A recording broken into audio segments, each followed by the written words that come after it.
Now what is this all?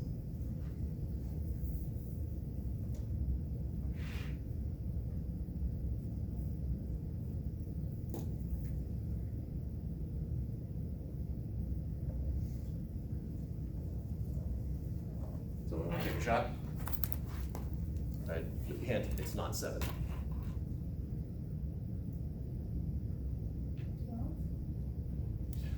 Yeah, multiplication. I assume you multiplied? Yeah. Yeah. 1. Yeah. Well, first you'd have to decide which way I hat was going, right? Okay, you want to keep I hat to the right? Sure. Yeah, let's keep Okay. it right. How do we deal with, this is a 2-dimensional problem now. How do we deal with the 4 newtons?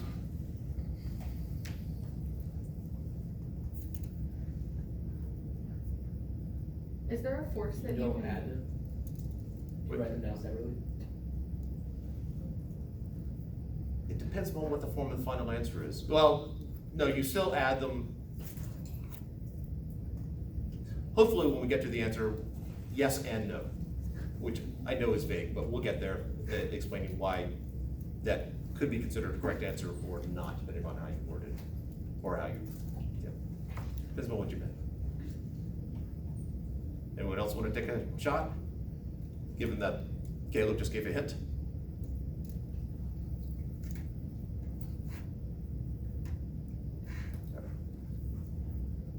I hat's fine, I got directions going that way, the 3 newtons, that's an I hat direction. But 4 newtons is perpendicular to that, perpendicular 90 degrees. So we need something else besides I hat. We need another unit vector. So one way to deal with it is make I hat to the right this time and make J hat this way. Typically textbooks will use X hat, Y hat, Z hat, or I hat, J hat, K hat. And at some point, E sub 1 hat, E sub 2 hat, E sub 3 hat. Well beyond the scope of this course. I tend to stick with I, J, and K instead of X, Y, and Z, just because the math brainwashing. X-axis, Y-axis. You know, sometimes it's convenient to go in that direction, or like that. It doesn't have to always be horizontal and vertical.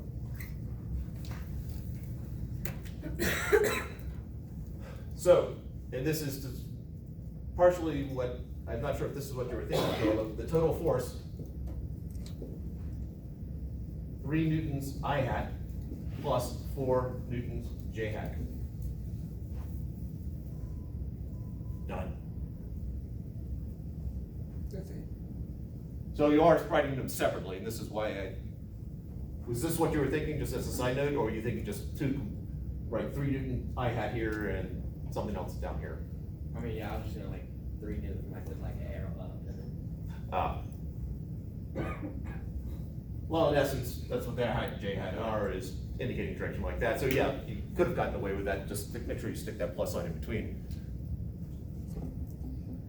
So this is the same, this is the answer. This is known as rectangular notation.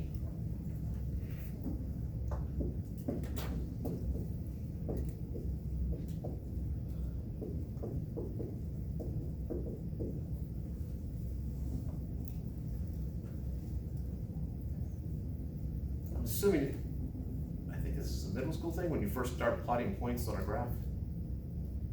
I got a nod back there, got a couple of nods and looks of just fond memories.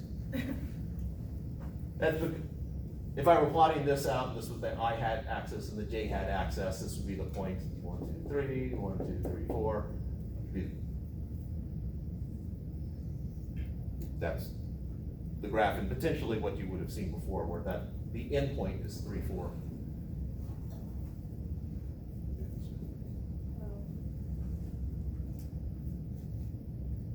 I heard a sound, I didn't know if someone was asking a question.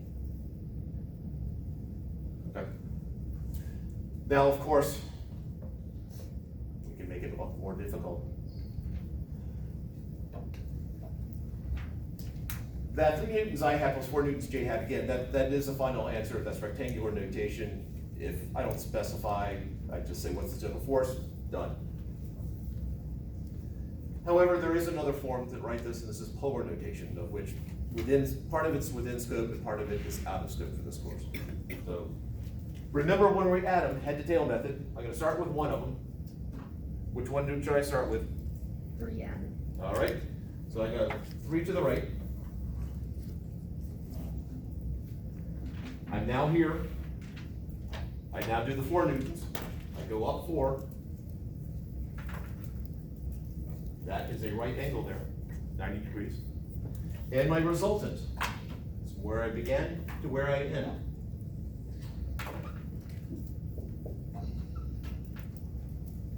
That's another form for whatever childhood scars there are. This is the one time I use the double print. If you've seen the video, you know what I'm talking about. Later on, when you watch the video, the ways of writing vectors, this is one of them. It's what I call the double print. It's the only time I use the double print is for the resultant. I don't know why. It's just, as always, childhood scars. So I have a right triangle here, and I want to figure out what is that length right there of the resultant. How would I find it? This is within scope. If you don't know it right now, you're about to know it. Uses like the Pythagorean theorem. Yep. You can just blurt out if you need to. I was gonna say base times height, but never mind. Based on? Base times height, because it's like the area of a triangle. Oh, yeah, we're not doing area. Okay.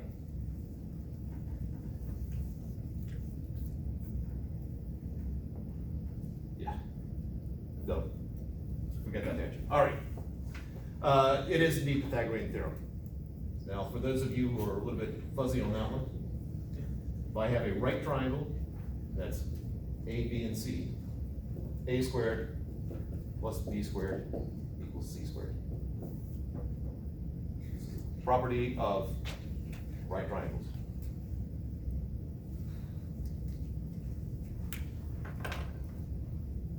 So in this particular case,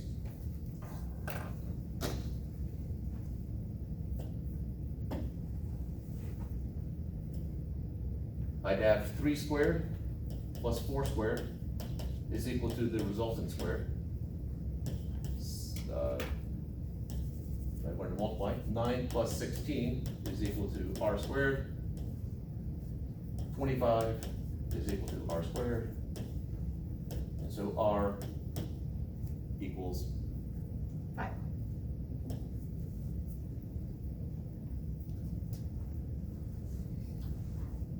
Calculators are definitely allowed for those who thinking, okay, I might be able to handle square root of 25 or square root of 42. Wait, so that'd be like the correct answer for the one before that? So that is the magnitude of the resultant. Okay. So would you do that instead of saying like 3 and I hat plus? That would be half. All right, so if I say what's the total force, 3 newtons I hat plus 4 newtons J hat is a complete answer. 5 newtons is not a complete answer. If I said what is the magnitude of the total force, then that would throw the newtons in there, and that is correct. If I say what is the magnitude of, I don't care about the direction in the final answer. All right, so how do we get the direction? This is the part that's out of scope for this class. I'm gonna do it once, and potentially that's the last time I ever do it. This is for the few people who might have had some trig, or later on when you have trig, you go, wait a second, I've seen this before. I just wanted to ask you about the double R. So do you want us to use that as our unit for this? So use that instead of I don't know. R what with should the we use vector symbol, instead, yeah. I don't care. Okay, so when we do, like, when we simplify it in our math, do you want us to go, if we use the double R from double R to single R? Is that important? The point, at this point, when you do the square root, this is just a magnitude, so this should not be a vector. Okay, okay, And the gotcha. double print is a symbol of vector. Okay, okay, that makes sense. All right, so to get the angle, and if you haven't had trig, just sort of let this flow over you, or if you never plan to take trig, let it flow over you. I'm trying to find this angle right here, which I'll label as theta. I know the tangent of theta. If you've heard SOHCAHTOA, which this is basically what I'm doing. Tangent is the opposite of the adjacent. And so therefore theta is the arctan of 4/3, which is roughly 53 degrees. Okay, if that is completely beyond what you've ever seen before, that's okay. Probably should have asked this before. How many of you have had some trig, right triangle trig at least? Okay. Still, okay. Question, oh, so therefore, the final answer in this case would be written as the total force, 5 newtons, 53 degrees. This is polar form. This is the magnitude, and this is the direction. So when you ask us, like, for the magnitude, we only gonna need to give you the first one. Yes, yeah.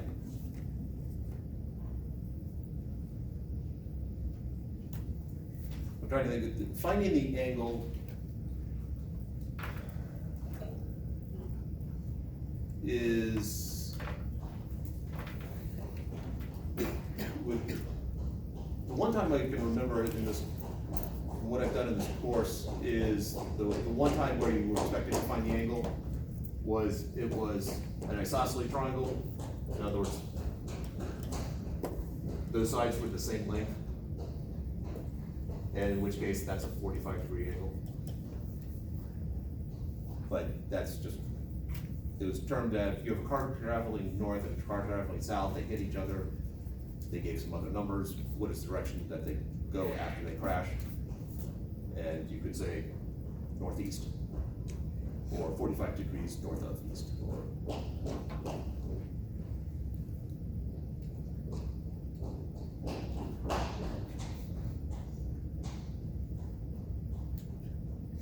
I'm curious what's going on, but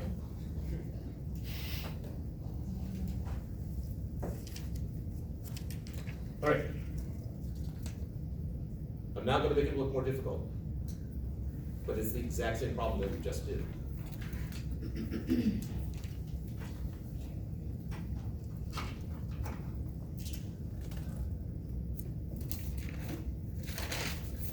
I walk 3 kilometers east,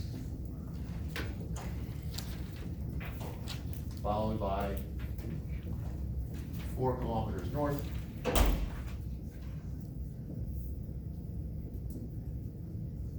How far am I from where I started? That is the exact same problem that we just solved. The answer is 5 kilometers.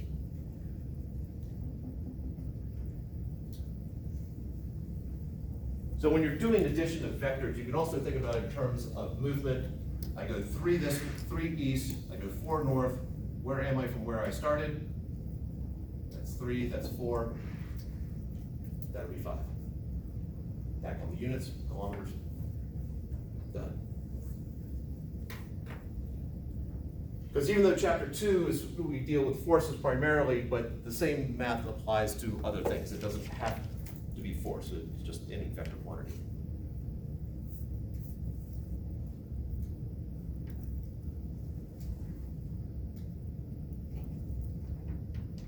Any questions?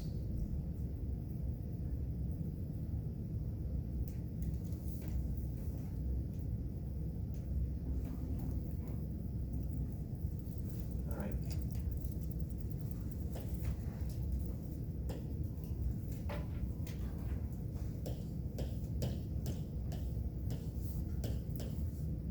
No, wait.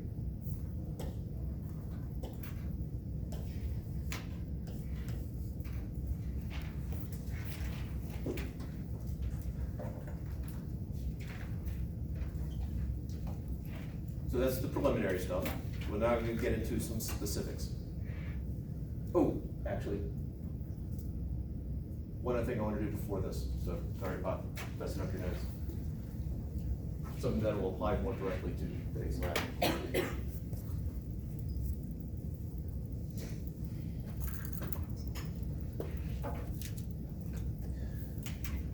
right, so equilibrium.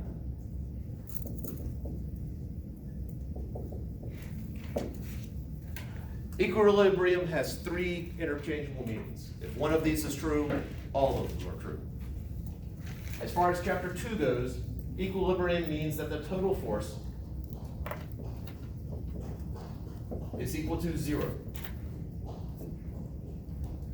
Now the vector symbol over the 0 is indicating it's a 0 vector. A 0 vector has a magnitude of 0, and the direction is, I don't care, it's some way. Not going anywhere east is the same as not going anywhere north. So it's a notation thing. If I have a vector on the left-hand side, it should be a vector on the right-hand side. So that's the way that the math people resolve it. I assume I'm blaming the math people, it could have been the physics people. So equilibrium, it has, no magnitude and the direction doesn't matter. Correct. Okay. If it's an equilibrium. Yeah. As we get to in chapter 3, equilibrium, if the total force is 0, well, actually, in chapter 3, equilibrium is defined as that the acceleration is 0 meters per second squared. In other words, the velocity doesn't change, which is also matched with the change in velocity is 0. If one of these is true, the other two are true.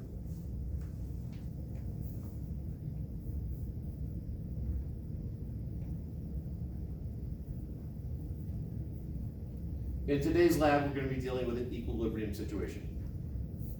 Primarily just the forces. We're going to have a meter stick being balanced, we're assuming flat Earth, and in other words, I'm not worried about the fact that the Earth is rotating. The total force should be 0. Let's take a look at something that might look like that. If I have a beam here that weighs 30 newtons. It's being held up by a 10 Newton cable over there, and over here, unknown. If the beam is in equilibrium, what is the unknown force? 10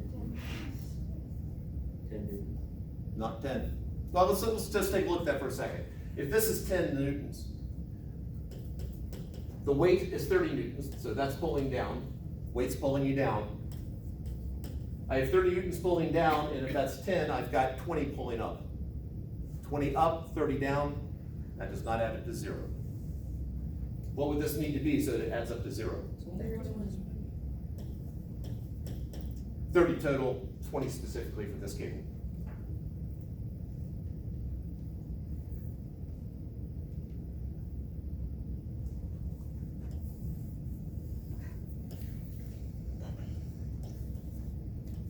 Cable up, this time I've got the weight acting down, we'll keep it as a 30 Newton beam.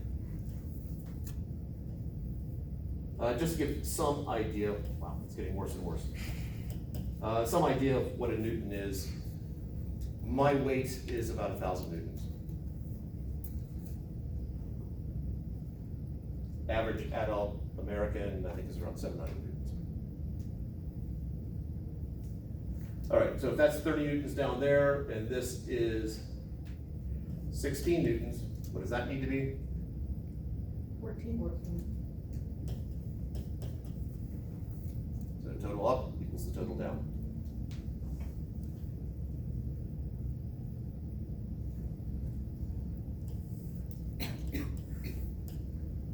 So I got my 30 Newton beam right here. I've tacked on another map of weight over here. We'll just say 15 newtons. I got a cable pulling up, and then I got a mystery object right here. We'll make this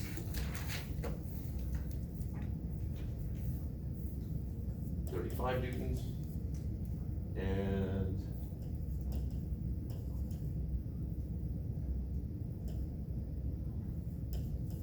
newtons.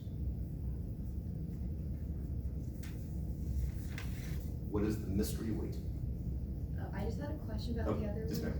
Isn't that called like a, balanced force? Sorry? Balanced force is what that's called? A balanced Force? force? Yeah. A balanced force typically, when I hear balanced force, that typically it's zero in that direction. Yep. So, yeah, I guess.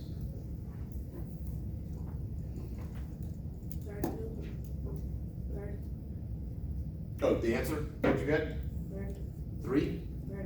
30. Let's find out. So total force up, 75.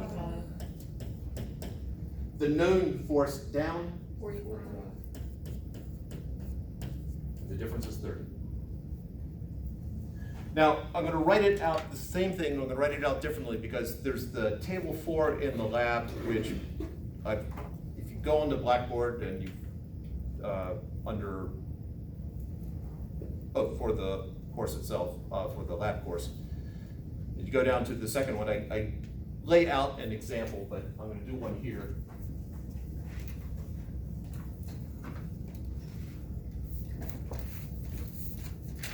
So the total force, so my force is up, and in the lab, up is positive. I've gotten already 35, 40, negative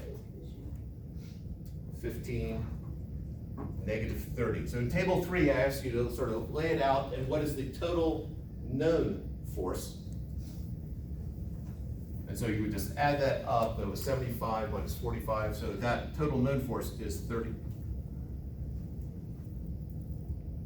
And then in the next table, I say, what would be the force, the gravitational force acting on the mystery mass? Well, I know whatever it is, I have to add, I need to get this to 0. What would I add to this to get to 0? Negative 30. So down here, I'd write negative 30. This is the gravitational force acting on, I think I labeled it unknown.